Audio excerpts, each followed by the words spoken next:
Well, good afternoon, everybody. It's 3 o'clock. It looks like we do have a quorum, so we will go ahead and get started. There's a quorum in here, so this meeting will last however long you want it to last. So, all right. So, welcome.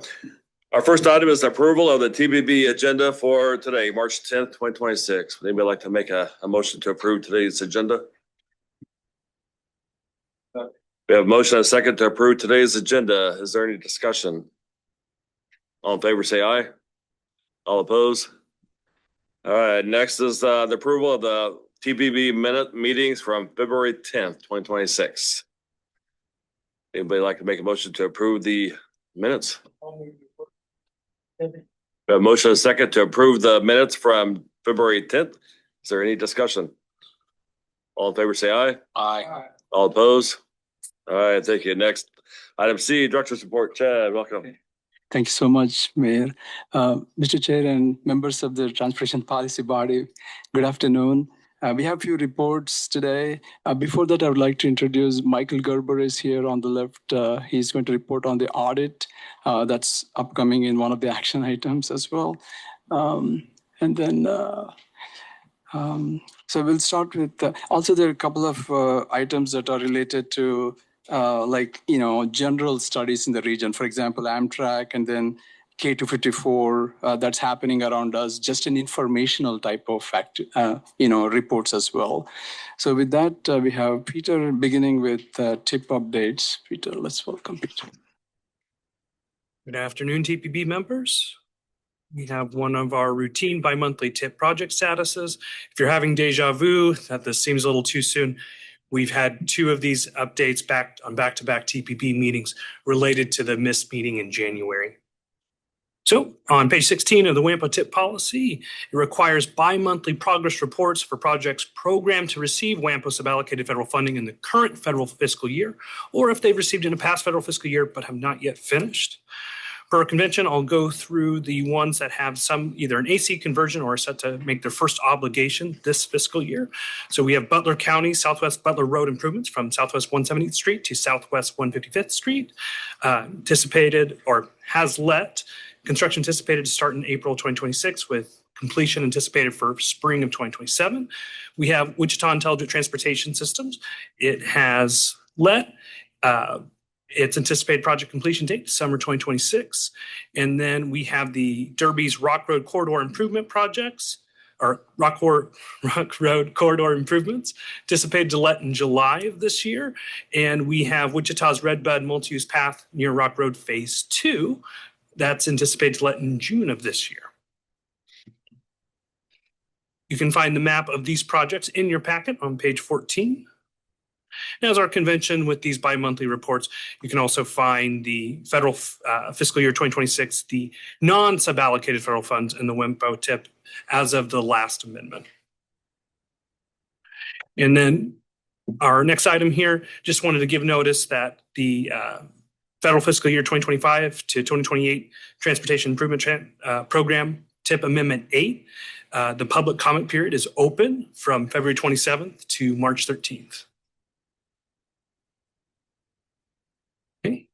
And I'm going to hand this over to Nick Flanders to talk about the FFY 2027 TIP call for project. Okay, so Nick is going to present on call for projects. Nick, it looks like it's hard and we may have to be concise.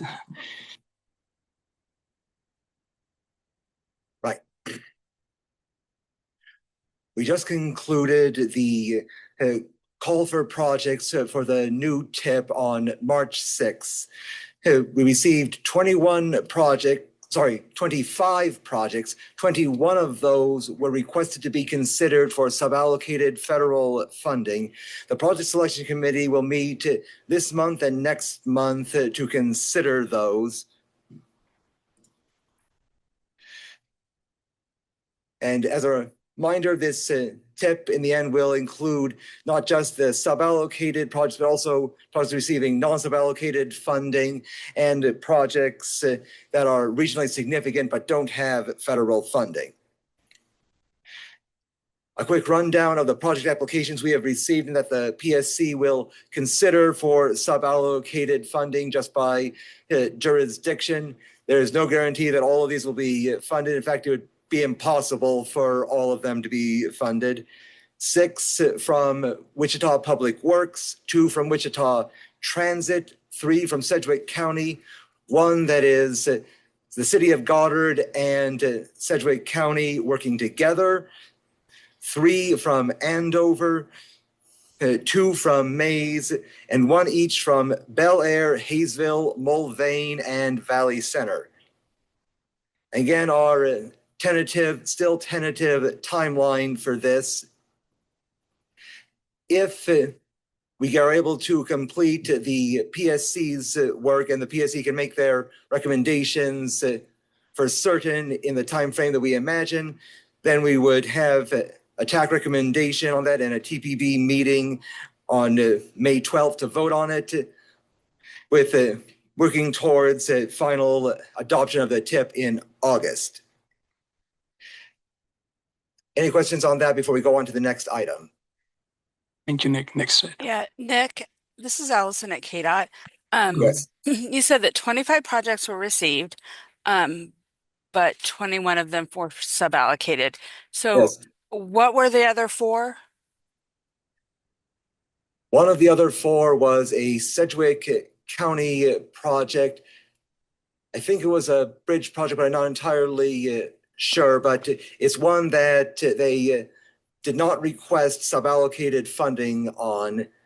And the other 3 are Wichita Transit projects, amendments to projects that they already have, and that would be carried over. But it would be those ones that they put in rows for each year for their funding. That it was like 5339, 5307, that stuff. Okay, so I thought, and so apparently I have this understanding here.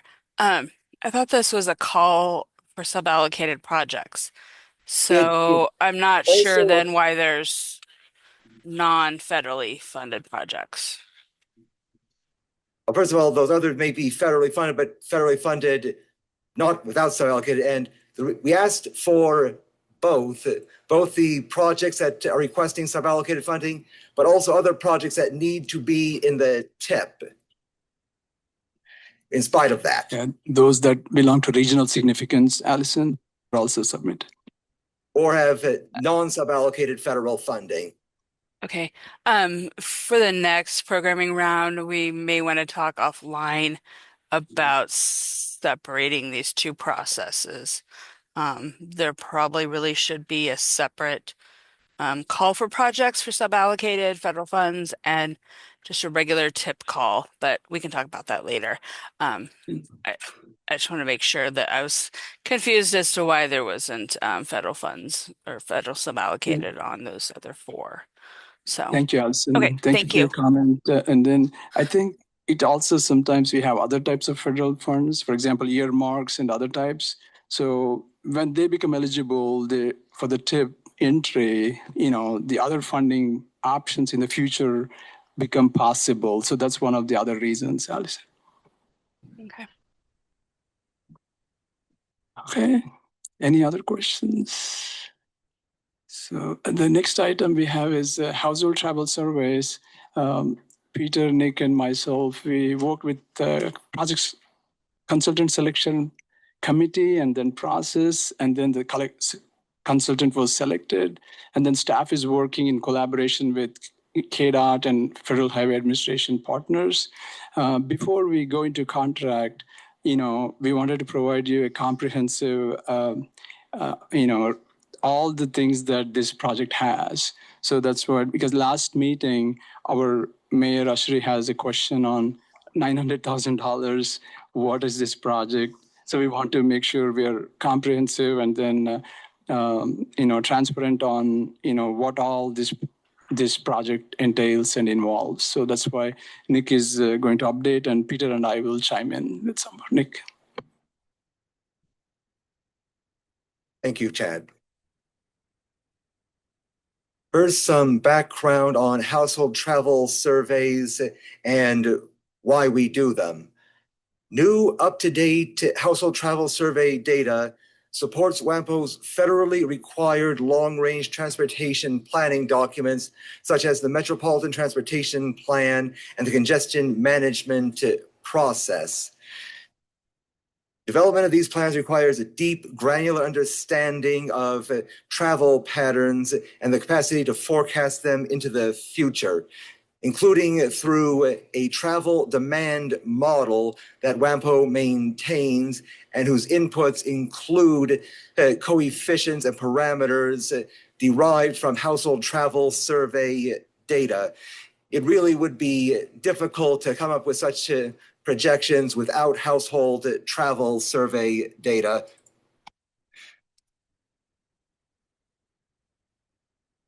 You can do only so much with traffic counts at static points that only measure traffic going past that point at that point in time. But we can get far more in our travel demand models and out of our travel demand models using household travel survey data. Typically, the best practice among MPOs is to do a household travel survey about every 10 years. WAMPO's last one is in 2011. We went more than 10 years without one in order to miss the short-term effects of the COVID pandemic skewing the results. But now it has been long enough that we're getting it back into it.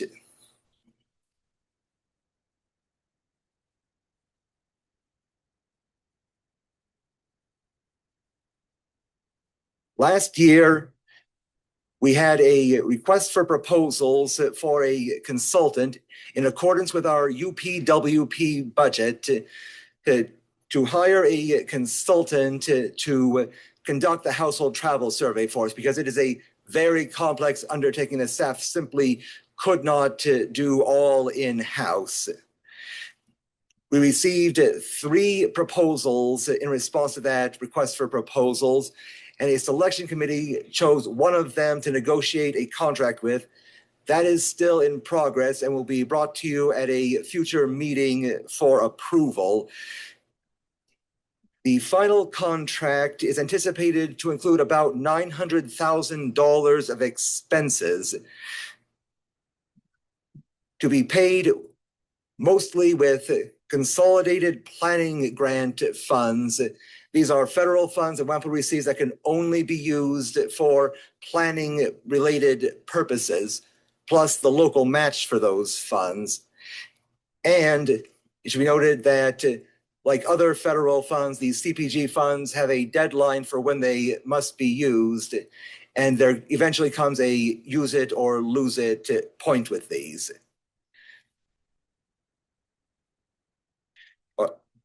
Well, incidentally, I'd also note that $900,000 is relative to other MPOs a reasonable price for a household travel survey, including recent examples from Kansas City and St. Louis.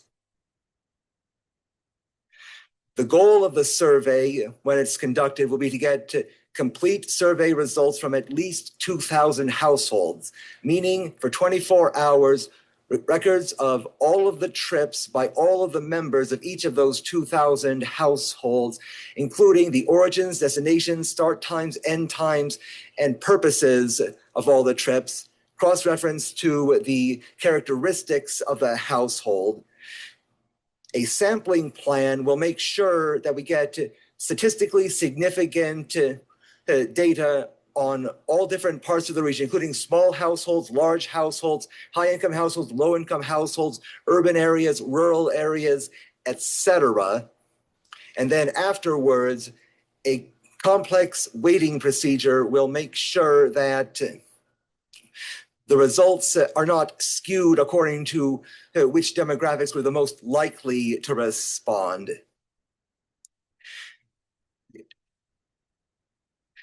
And to get those 2,000 households, to give you an idea of just how truly involved this is and how household travel surveys wind up being expensive endeavors, about 97 to 98% of households will not respond to the mailers.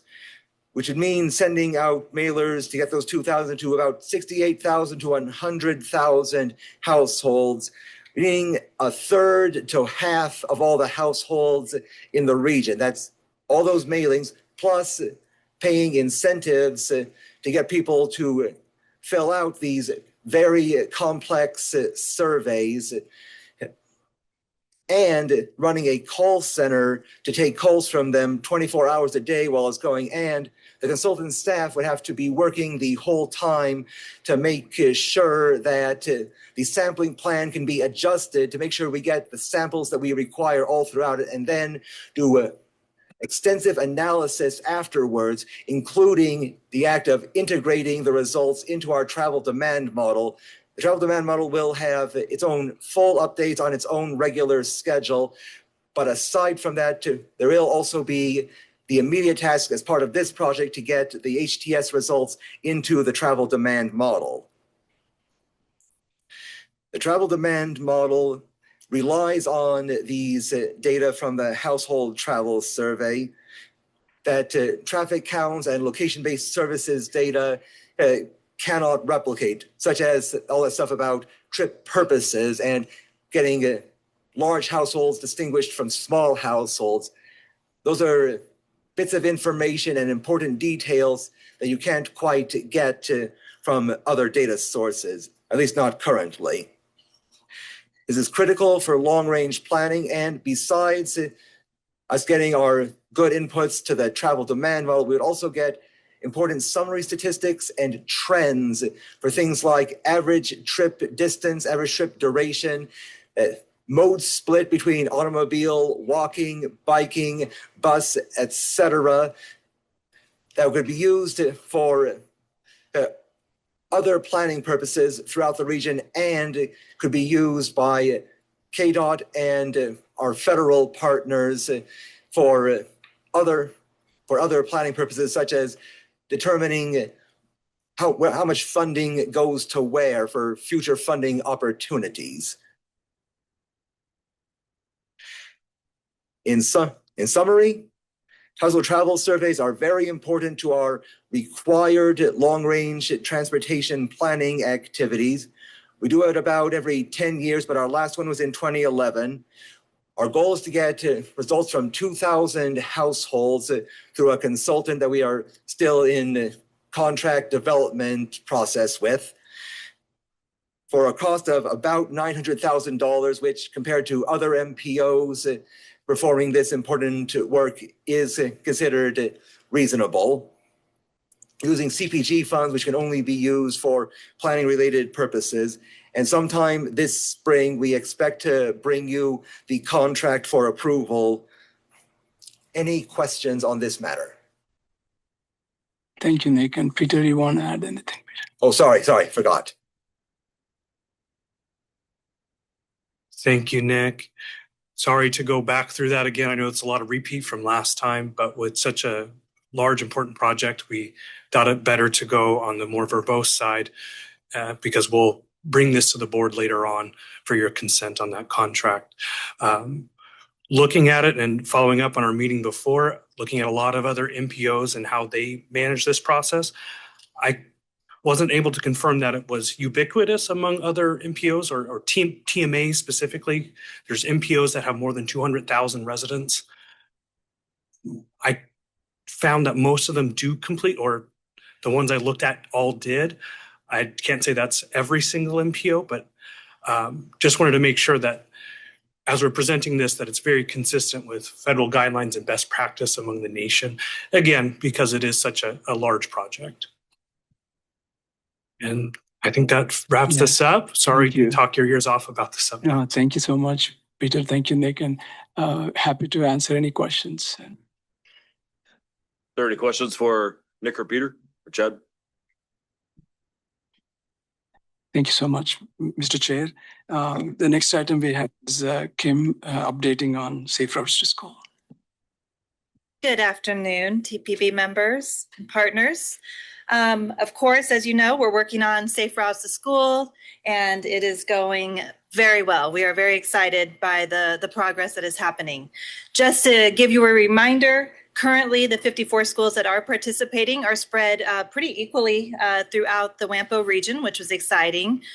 We do include 4 private schools as well. We are beginning recruitment for this spring for the second round of schools, and all of your input was really vital, your support with reaching out to the superintendents in your communities. And so if you have any schools that you would like to see participating in this second round, we would love to get them on board at this time. We will be working through our process. I think we have shared this last month as well with you. Right now, we're working on those existing conditions reports. All the data that was collected last fall is being compiled. We will be establishing school meetings where we will also invite the jurisdiction staff to review those findings and then to begin discussing those final recommendations that will go into those final SRTS plans. Any questions on the process so far? Okay, thank you. Kim. We have Laura updating on transit ridership.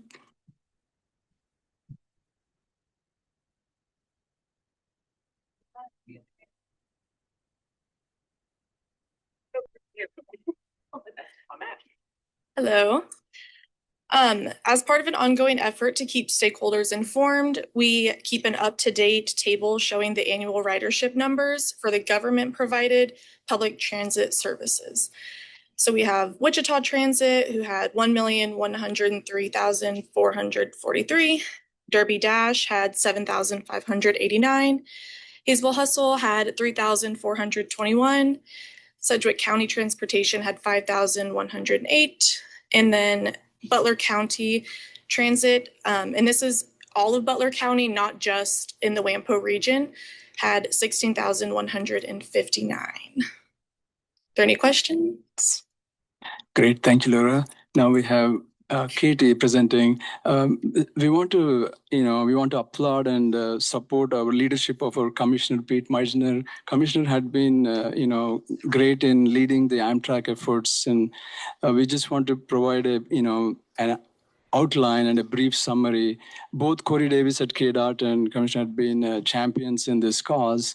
So anything we misinformation, Commissioner is here to help us as well. Katie has a brief update on Commissioner. Please feel free to chime in, Commissioner, anytime.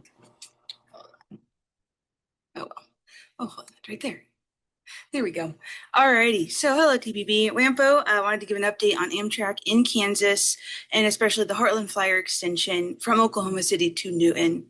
WAMPO is not asking for funding currently of any sort with this report, similar to loop in more of the region into any updates that are happening with the project currently. So the Kansas Passenger Rail Caucus held a meeting on February 25th of 2026. That recorded video is about an hour long, and it can be found on the Kansas Legislature YouTube channel. About 5 different groups presented, such as one from Texas and one from Amtrak. They gave presentations. So I definitely recommend, because I'm just kind of giving a little bit of a glossary view of everything that they talked about. So KDOT had to restart their study to examine establishing the connection, or the extension, sorry, which was step 1 called scoping.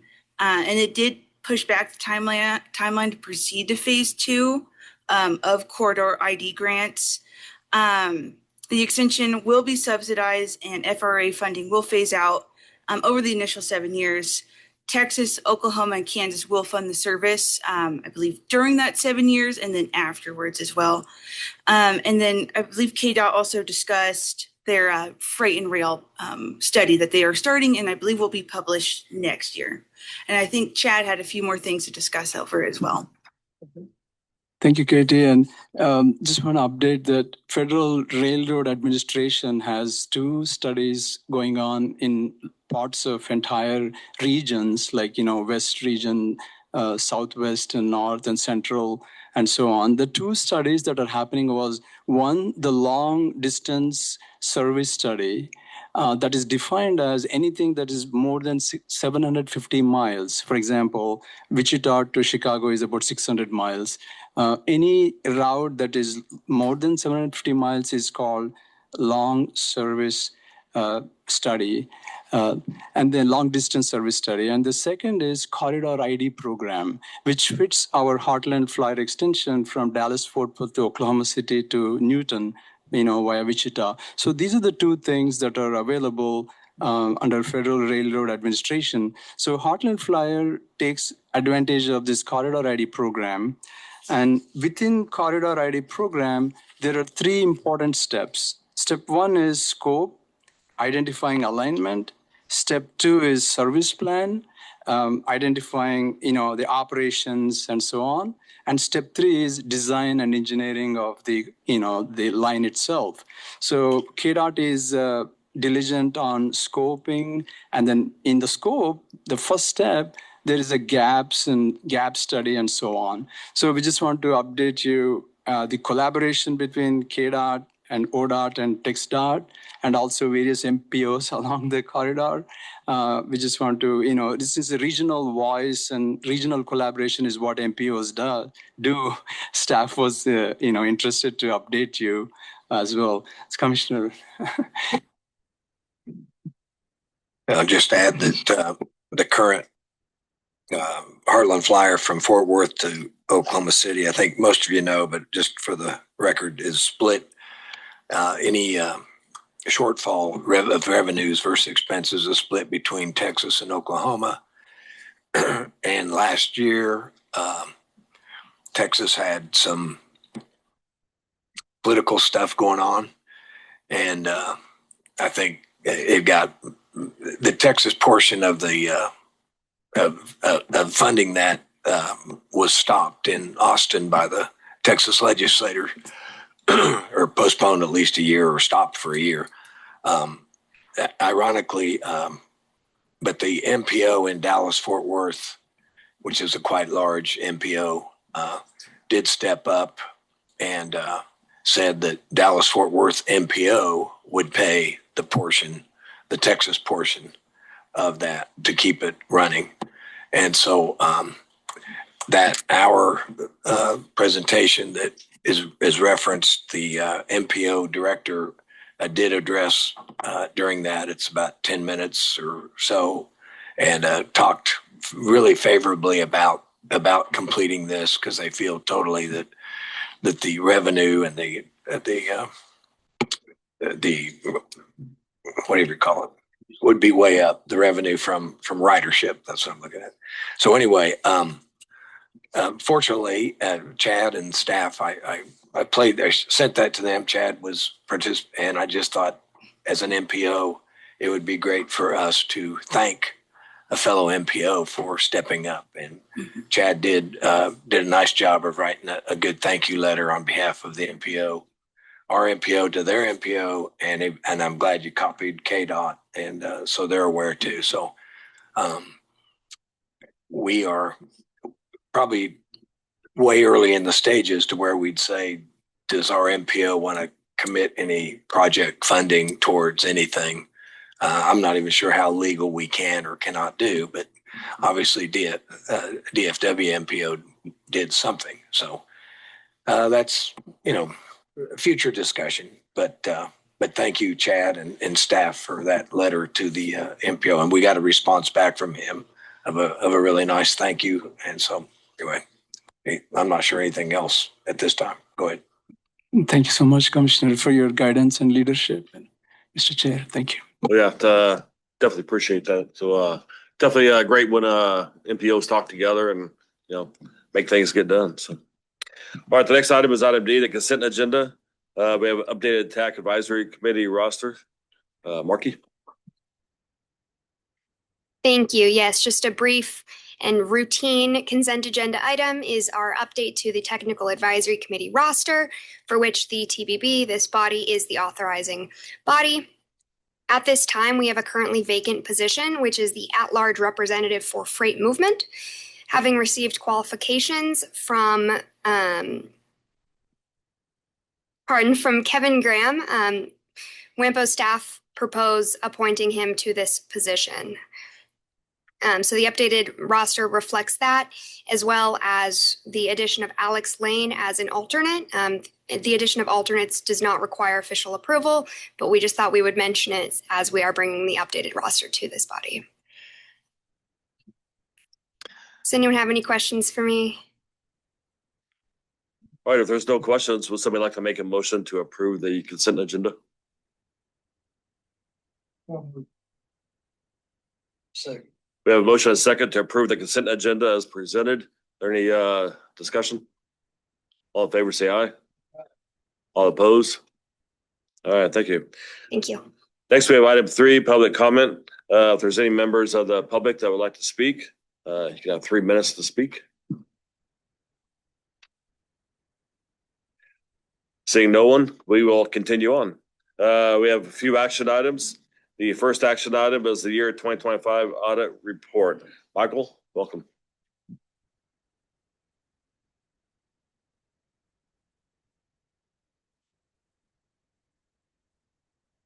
Chairman, thank you very much. Yes, my name is Michael Gerber. I'm a partner with Forvis Mazars. We just completed the financial statement audit for the organization.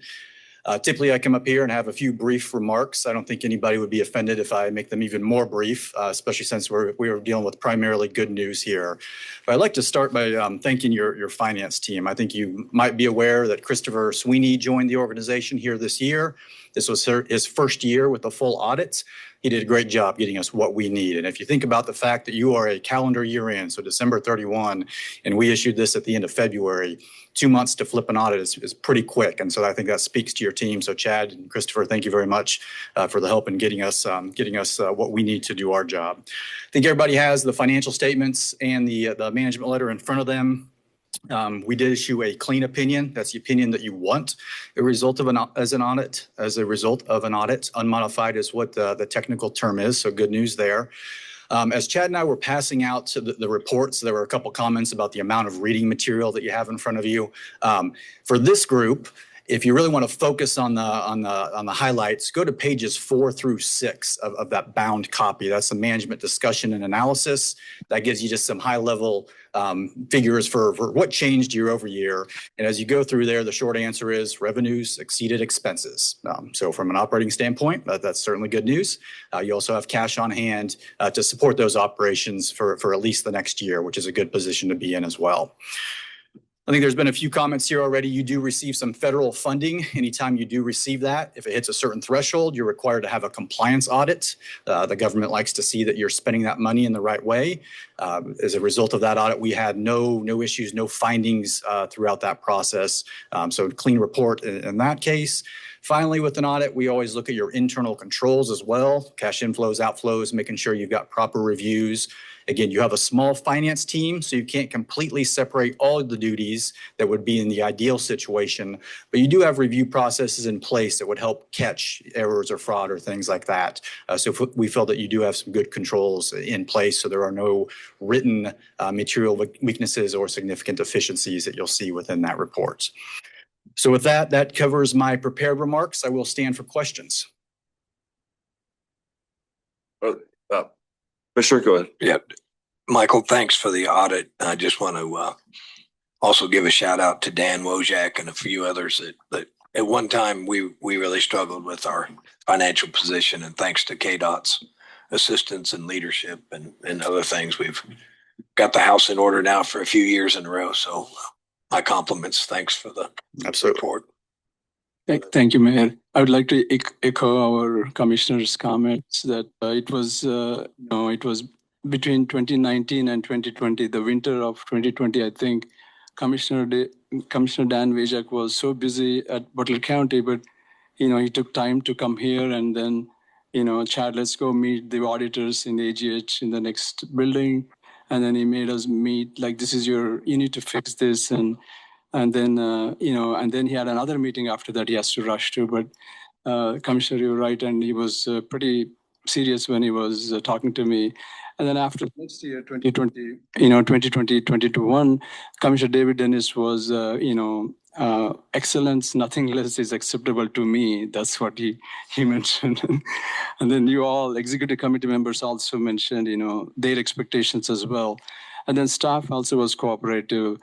So it, mainly keeping an eye on, the procurement processes and simplifying things was the main thing we did, not complicating. And of course, brilliant staff, getting things done. Thank you, Michael. I really appreciate your professionalism, and your staff were great too. Thank you very much. All right. Any other comments or questions? All right, thank you, Michael. Would anybody like to make a motion to receive and file the 2025 audit report? I'll motion that. To approve. So we have a motion and a second to receive and file the 2025 year audit report. Any discussion? All in favor, say aye. Aye. All opposed? All right, thank you. It's always good to have a great audit. Thank you. All right, our next item is the FFY 2026 through 2028 Project Selection Committee Sub-allocated Federal Funding Award Recommendations. Nick.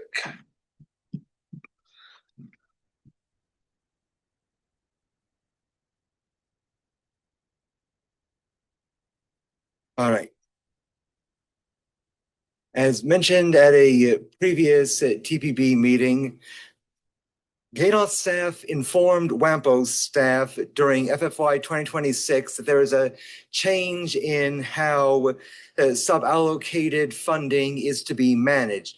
Previously, they had restricted what they reported to us to a limitation distribution of about 85% of the true apportionment of sub-allocated funding. But that practice is no longer being done in 2026 and beyond.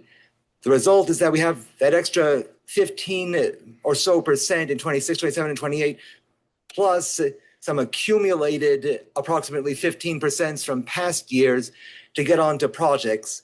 And KDOT has said that they want WAMPO to get its sub-allocated balances down to zero by the end of FFY 2028. For that reason, the Project Selection Committee met on January 22nd this year to come up with some recommendations for revised award amounts on FFY 2026 to FFY 2028 projects that already had some sub-allocated funding, but less than the 80% maximum. And this is distinct from the decisions that they will be making upcoming for the new 27 to 30 TIP, because it was to make sure that decisions could be adopted in time for any affected 2026 projects that have not yet obligated, since projects that have already obligated cannot have federal funding increases. The TAC concurred with the PSC's recommend. Is that a question? No. Okay, no.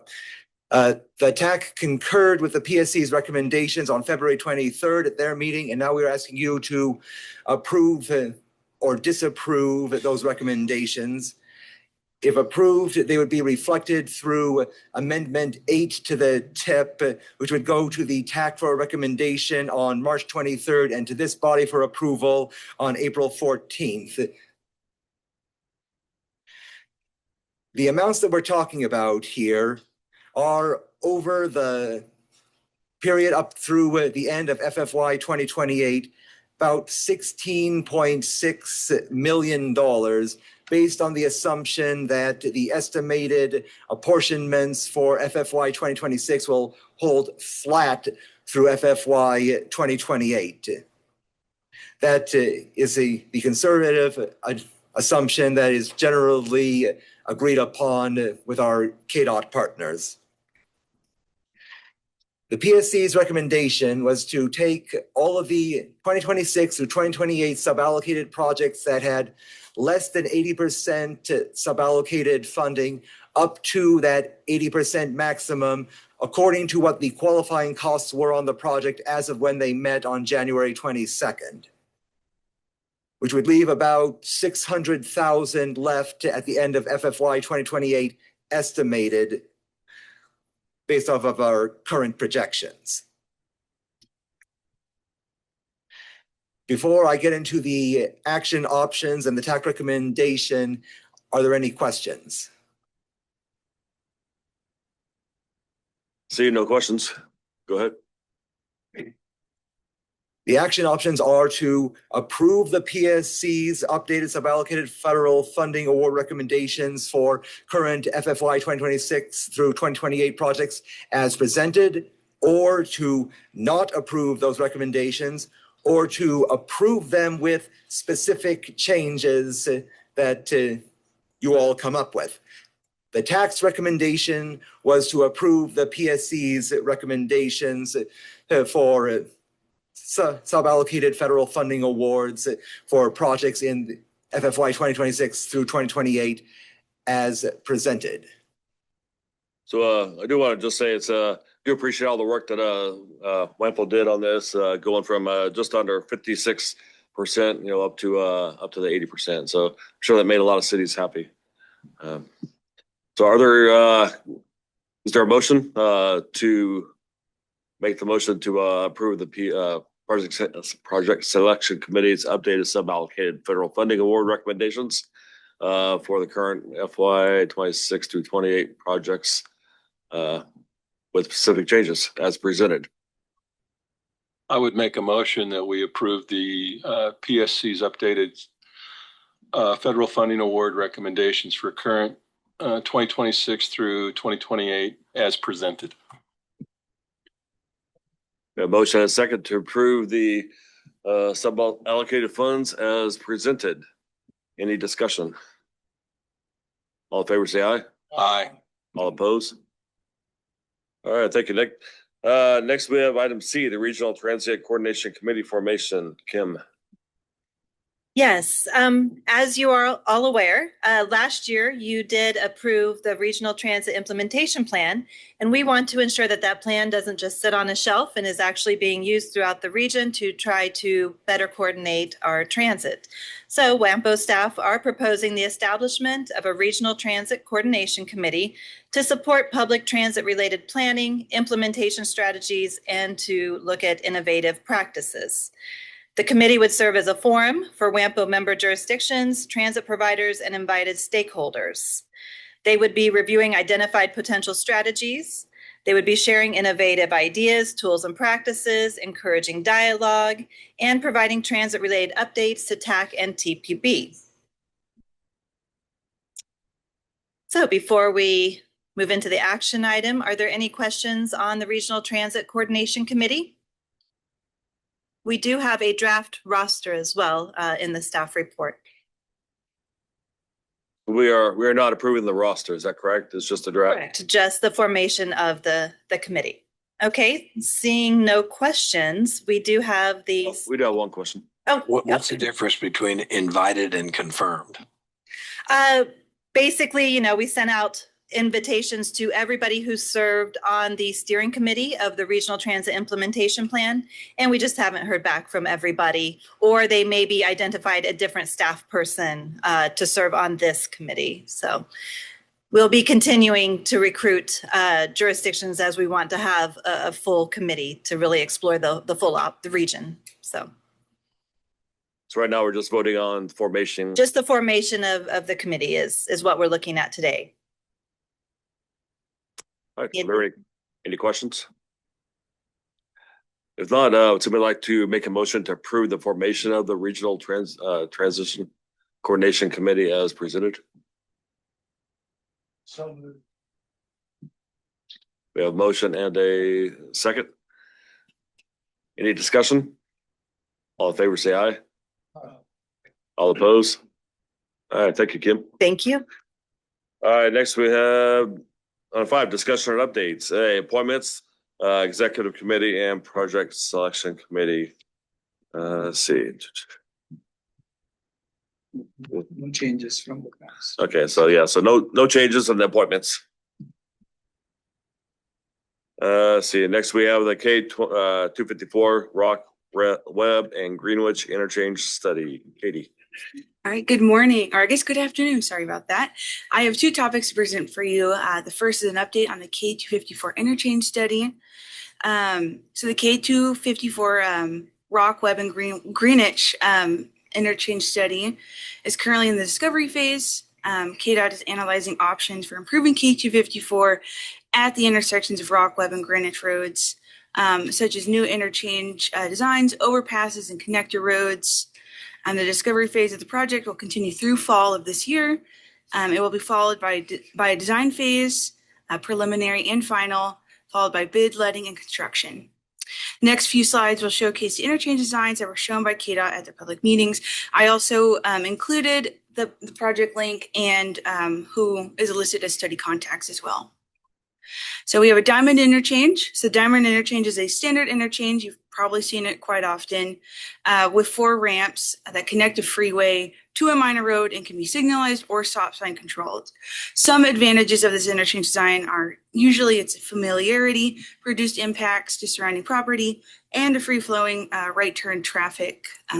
However, diamond interchanges come with some disadvantages such as left turns are more likely to cause congestion and its multitude of conflict points. I've also provided the diagram that KDOT provided as well that shows how traffic flows on this interchange design. Oops, wrong one. The next one is going to be a single point urban interchange, or the SPUI, or SPU. So the SPUI has all freeway ramp movements flow into a central signalized intersection and can be over or under a highway. Some advantages of this interchange design are its safety, reduced land footprint, and its increased capacity and reduced delay. However, SPUIs come with some disadvantages such as longer signal time, bicyclist and pedestrian challenges, and may require more education outreach with the public. Whoops, sorry, I keep messing it up. And then our last one is going to be our diverging diamond interchange, or a DDI. This one is very similar with advantages and disadvantages as the SPUI. So the diverging diamond shifts traffic to the left of the road between 2 traffic signals before it transitions to the right side of the road after the signals. Some of the advantages of this interchange design are its safety, reduced land footprint, and its increased capacity and reduced delay. However, a DDI come with some disadvantages, such as increased need for advanced signage, markings, and lighting, and may require more education outreach with the public. Any kind of questions? Any questions for Katie before we move on to the next item? All right, thanks. Next item is item C, complete streets. Alrighty, so the second topic I have for all of you today is an update to the Complete Streets Initiative, what it is and what the advisory committee has planned to handle. I've also included an image from AARP, see an example of a complete street, just for a brief visual example of how much a complete street can pack into a single street. So just for an example, and I'll more or less be repeating what's in the packet, but just to kind of give another look at it. Complete Streets is a policy and design approach that ensures streets and roads are safe and accessible for all users, fostering active transportation safety and sustainability.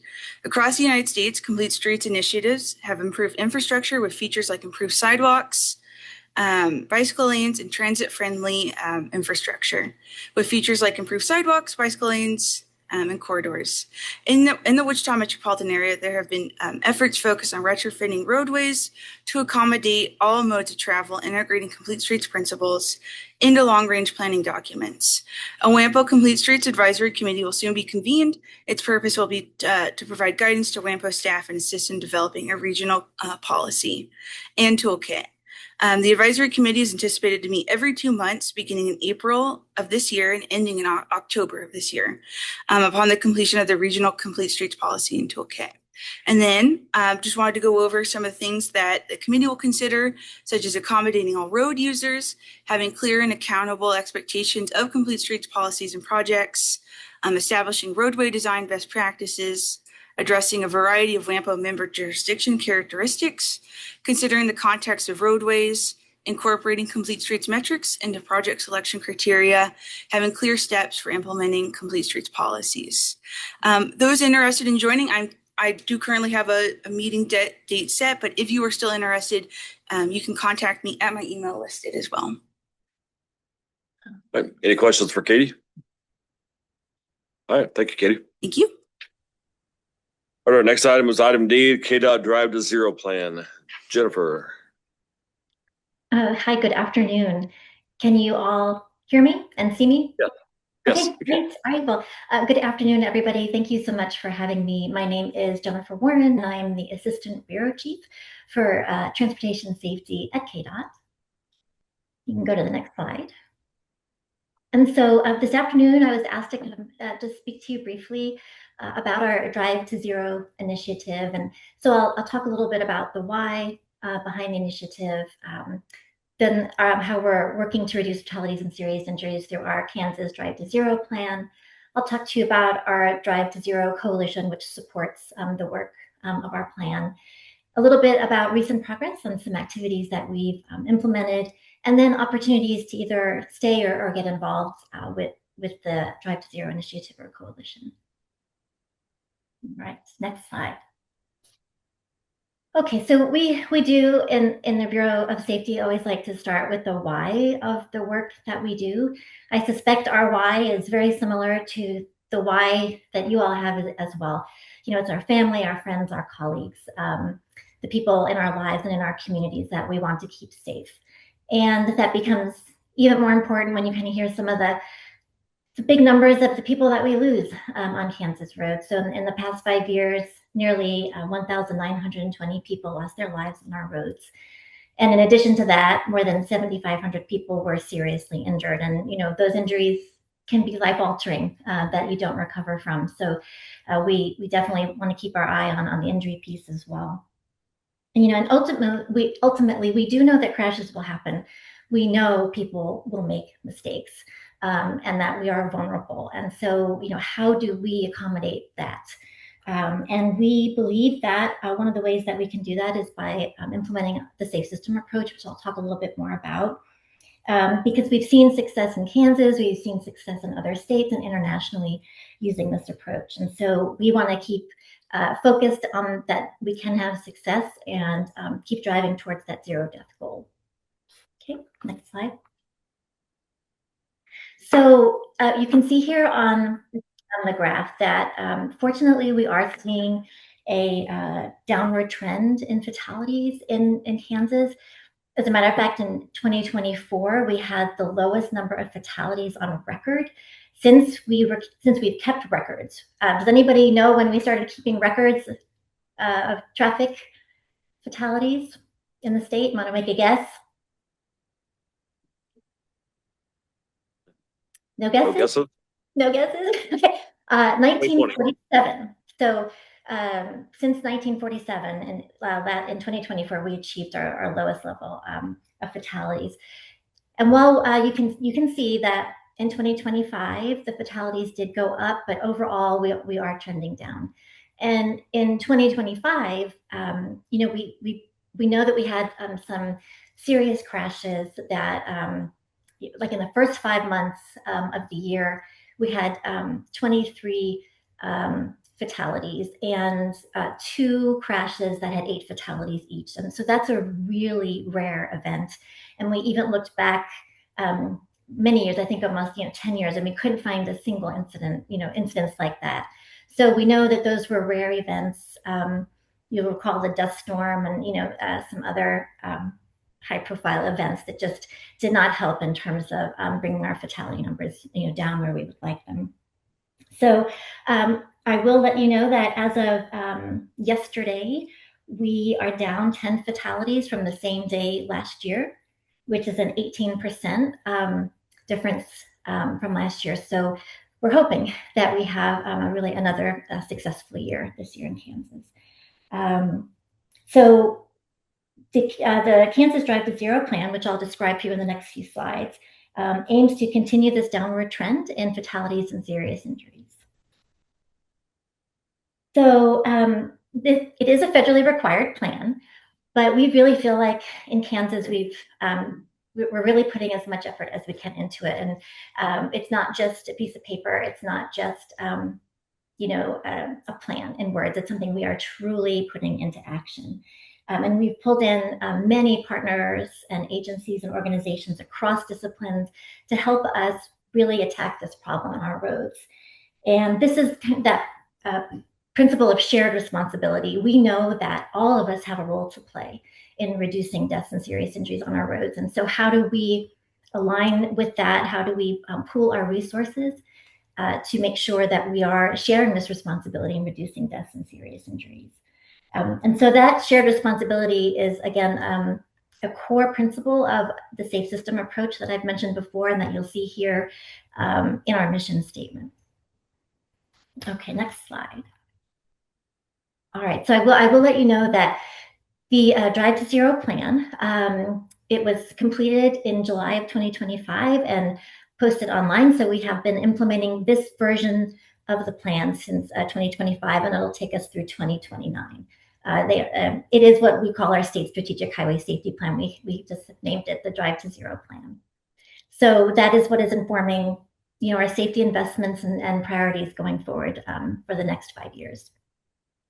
So it is definitely a data-informed plan, but it also requires much communication and collaboration because we know that data doesn't make the decisions. At the end of the day, we can throw all the data we want at everybody, but we make the decisions, right? Your group, people like you, make these decisions based on the data and all the information that we have available to us. So, what we also like to say is that this is a living plan. So there's parts of the plan that are static, but then we have an action plan, and that's the part that could continually change and adjust, depending on what we're seeing in terms of the implementation of our activities. So, and the fact that, we engage almost 300 stakeholders in the process. So there's going to be change because we're open to ideas, to multiple disciplines, to make sure that we get the work done. One thing we also wanted to point out in our plan is, one of our goals really is to localize the Drive to Zero. So much success happens at the community level. And I'm sure you all know this as well. And certainly, lots of examples in public health. When communities and localities get behind something, a movement grows. So we want to see the same thing happen with transportation. So again, a real effort to localize our efforts. And then if you'll just click there you go. So what you'll see on the right side of the screen is kind of illustrations of the safe system approach. And the graphic on the right is one we really like. We call it the Swiss cheese model. And basically what it's trying to illustrate, and we think illustrates pretty well, is that, for a fatality to occur, you have to get through all of those holes in the Swiss cheese. And so what the safe system approach says is we need to build in layers of protection and redundancies in our system so that if somebody gets through one of those holes, there's another layer of protection waiting for them, so that we don't get to the point where we have a fatality or a serious injury. So if someone, makes a mistake or gets distracted, does their vehicle alert them? Does the road alert them through a rumble strip or some other mechanism? Can they adjust their speed to be safer? So what's happening, or is the road designed to help people understand they need to reduce their speed? So here's all these layers of protection that hopefully will stop somebody from making a mistake, getting hurt. And if they don't, if the mistake still happens and the crash still happens, hopefully it's a more minor crash, and that we have the best possible post-crash care there to help them, because we know that is the last line of defense when we do have a crash. So again, this is just an illustration of what we're trying to accomplish: a system of protective layers of redundancies, so that when we make mistakes, these come into play to help reduce the deaths and serious injuries that we're seeing. All right, go to the next slide. So that's sort of the philosophy behind the plan. This just shows you a little bit of the meat of the plan, what's actually in it, which is, again, you can see it's built around the safe system, what we call elements, and there's 5 of them: safer people, safer vehicles, safer roads, speeds, and post-crash care. And so what we've done is we've developed strategies in each of these safe system approach areas, or you could call them emphasis areas as well. And so the bolded strategies that you see are ones that we're really prioritizing right now. It's not that the other ones aren't even ongoing or started. It's just that we're making some good progress and have prioritized the ones that you see bolded. So, this is just an idea for you of the different types of high-level strategies that we have in our Drive to Zero plan. And you can see again the elements. Safer people is all about those unsafe driving behaviors. I'm sure you could yell them out: speed, distracted driving, impaired driving, and then of course there's seatbelt use. We'll never give up the fight, to get people to buckle up, because if you do get into a crash, there's no better way to protect yourself than, of course, being restrained. So how are we dealing with safer people through the strategic plan, through our Drive to Zero plan? How are we dealing with safer vehicles, safer roads, safer speeds, post-crash care? So you can see some examples here of how we are doing that. And I'll just give you one example. For safer people, we have a safety corridor pilot program where there is a variety of interventions going on safety corridors across Kansas, from education enforcement to speed feedback signs, all of the kind of building in those layers on those corridors to hopefully reduce deaths and serious injuries in those areas. So this is just kind of a snapshot of the different types of strategies that you'll see. So safer people, safer vehicles, what are the safety features, that we should be promoting in vehicles, and then what are the the different types of infrastructure that helps connected vehicles to be more effective on our roadways. So those are some of the areas we're focusing on with vehicles. For safer roads, of course, it's about roadway design that can minimize injuries. So, think rumble strips, pedestrian crossings, lighting, medians, roundabouts. Was it Katie who talked about complete streets? So that's, really getting into the road design piece of the safe system approach.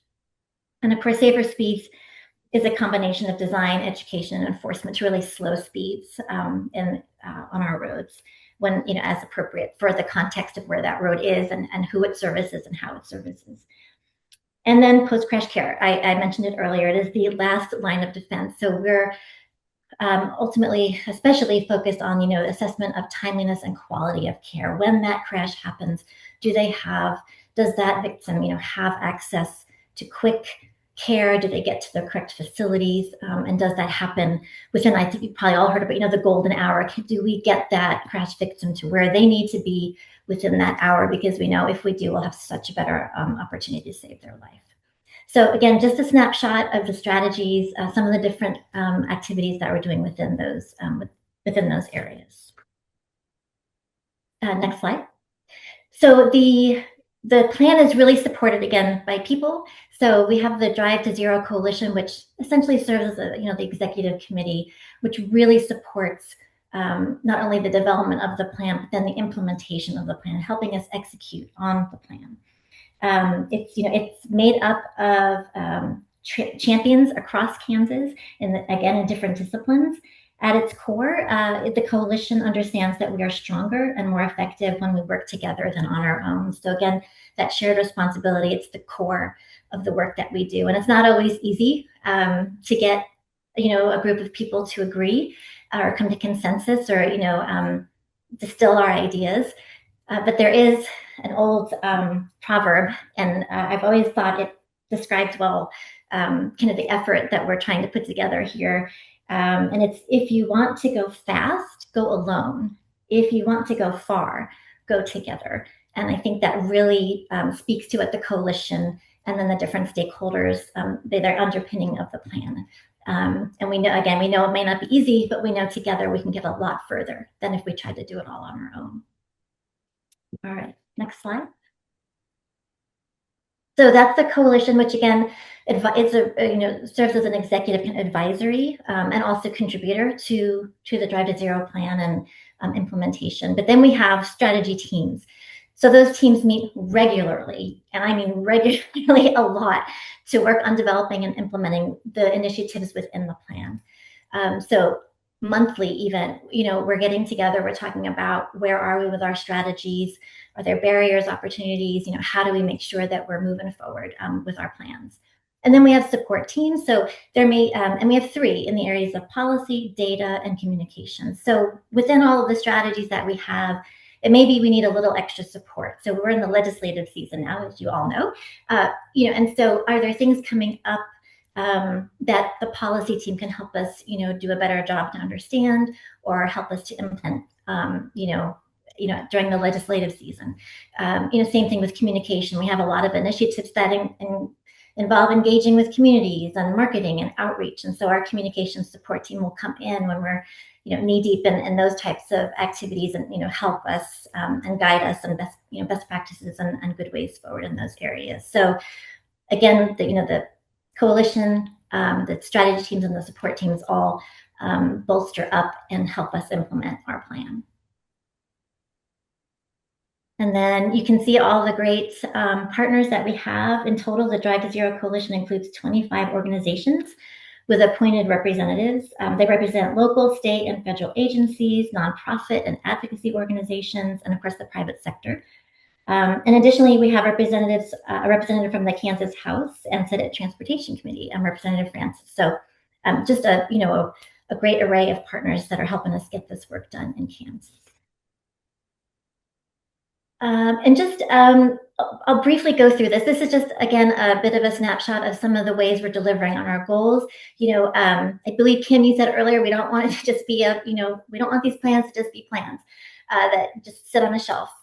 So we're constantly checking ourselves to make sure that that's not what's happening. And then we do that through our meetings and through our action plan. And so these are some of the successes that we've had over just the past, few months of working through the plan with our stakeholders.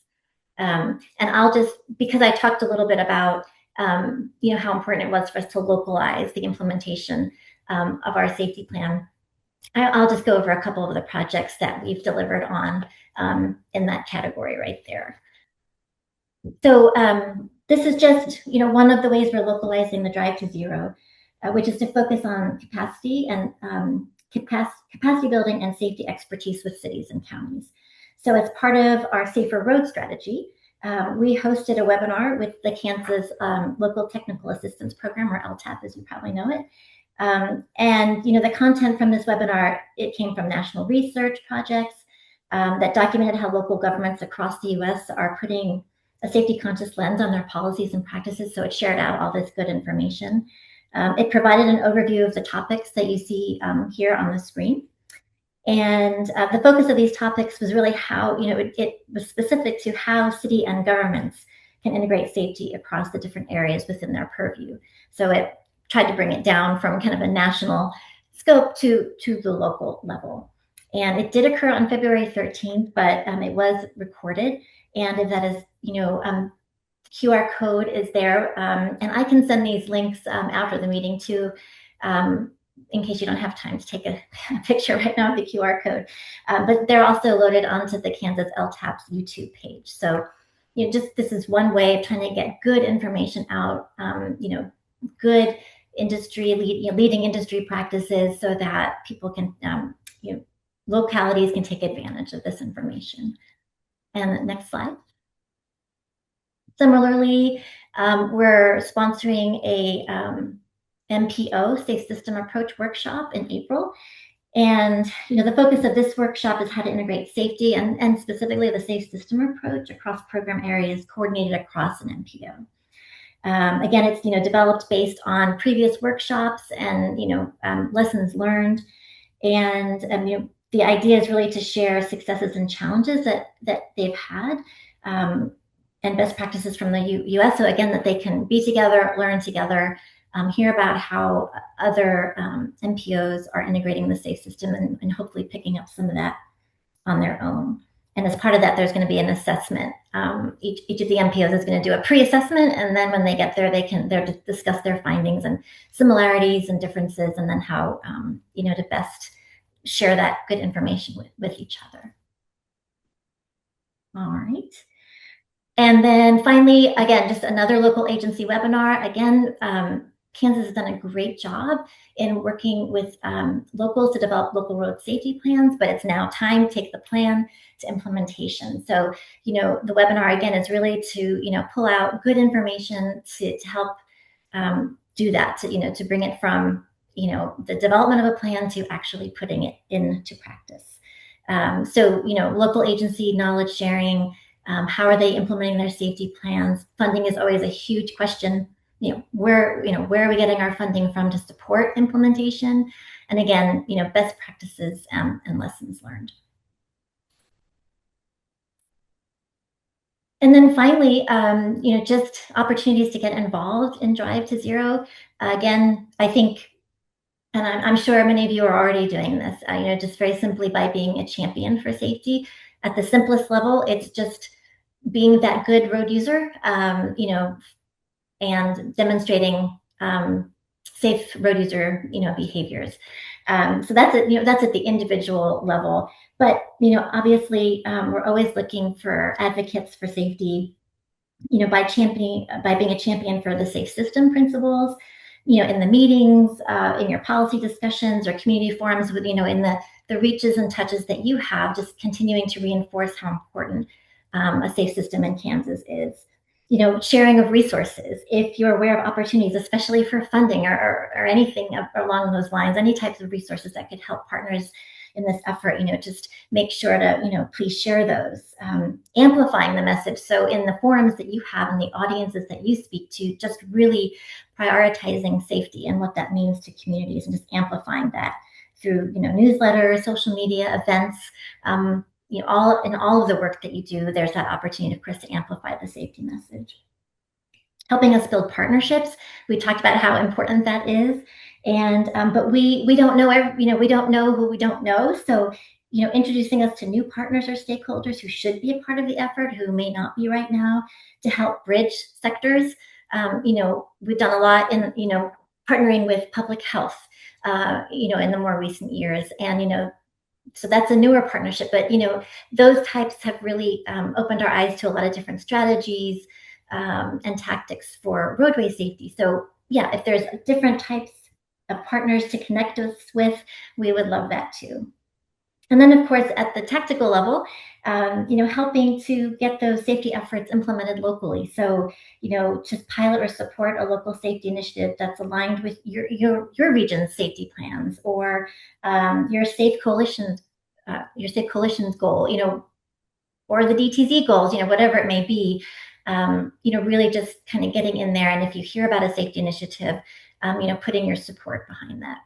And then finally, just, we invite you to engage with the DTZ Coalition by attending our events or meetings, or joining the Friends of the DTZ group by, just sending us an email. Again, I'll send this out to everybody. And, just hearing and seeing and being, part of that coalition, and, potentially getting ideas, that way as well. And speaking of joining events, tomorrow, if you happen to be in Topeka, so we have an exciting event. We have the Drive to Zero Day at the Capitol, and it usually draws about 200 organizations, agencies, individuals, obviously legislators, to talk about this goal we have of getting to zero deaths on our roadways. So it's an exciting day for us with a media event, open house, and networking. Secretary Reed will be there, as well as some other, the Secretary of KDHE, representatives from the KHP. So definitely, a great group of speakers, and then just, a great event overall. So we invite you, if you have nothing else to do tomorrow, please stop by. And then we have our Transportation Safety Conference on April 21st through 22nd. So please keep your eyes out for information about that as well. We would love to welcome you there. And I think that it concludes my remarks. I just thank you again so much for your attention. And, we just thank you for any support that you have provided to improve roadway safety. Again, it's a very difficult problem for every community and agency that is tackling it. And it really takes our continued focus and commitment by everyone to get involved. So thank you very much for your support. And that's it. Does anybody have any questions? Jennifer, I have one. Do you have any, do you keep data as far as where the accidents happened? So like local jurisdictions, counties, cities can see that, and what may have caused that accident? Yeah, there are definitely ways that we can drill down. We have a variety of data dashboards that you can, again, I'll send these resources out, but that will help you see where the fatalities and series and the crashes are occurring. There may be some level of information about the crash itself, but there's definitely ways to find out, because we do, of course, have the information from the law enforcement crash reports. So, we can definitely, have a better understanding of where the crashes occurred, and according to the police reports, what were the contributing factors. Is that right on your website, or is that someplace else? Yeah, and if you go to KDOT Drive to Zero, I believe there's on the navigation, it'll say safety data, and I will send all of this out afterwards. And then you'll see dashboards under the safety data section. All right, thank you. Yeah. Any other questions? Mm-hmm. Any other questions for Jennifer? Yeah. I think Mike. Yes. All right. Thanks. I had a constituent ask at my last district advisory board meeting, do we keep any info as far as how many of these accidents or pedestrian accidents have handicapped people involved? It was just a question as far as maybe some grants that we got as far as safety, the South or the Broadway safety grant, for example. Do we have any data that can back that up or inform us on safety procedures going forward? Let me research that for you. It would have to have been captured on the police report, and I just don't know the report intimately enough to know if it either in a either there's a selection to kind of indicate that there a person with a disability was impacted in the crash, or if it was in the narrative. So let me definitely get back to you. I suspect we may have some of that. I'm just not exactly sure how we would have to do the query in our system to pull that out. But it's a really good question. Okay, thank you. Yeah. So should I just send one? Who should I send all this information to like distribute out to the group? Please send to Marky, Jonas, or myself. We will distribute to our board members. Thank you. All right, any other questions for Jennifer? All right, if not, thank you, Jennifer. Appreciate it. Thank you for having me. All right, the next item is, committee and partnership updates. Executive committee. So this date has been moved to May 21st. It is correct in your packet. So just so you're aware, it's on May 21st. Next item is B, Kansas Department of Transportation. Mike. Thank you, Mr. Chair. No update from Topeka today. Just appreciate the time for my team today. Jen did a great job. All right, thank you. All right, next item is the Wichita Metro Division of KDOT. JB. Good afternoon, everybody. So winter's over, construction season's into full swing, and we have some projects I'd like to inform you guys about. This weekend on Friday the 13th, we will be closing the northbound ramp to eastbound K96. Wallace is going on. Traffic will be diverted onto Hydraulic Street, and then they'll take that to K96 from I-135. Also on March 16th, we have a redeck of the bridge at 101st Street over I-135. That's anticipated to be in effect until September. Also, later this month, we have the East Kellogg expansion project that'll be kicking off.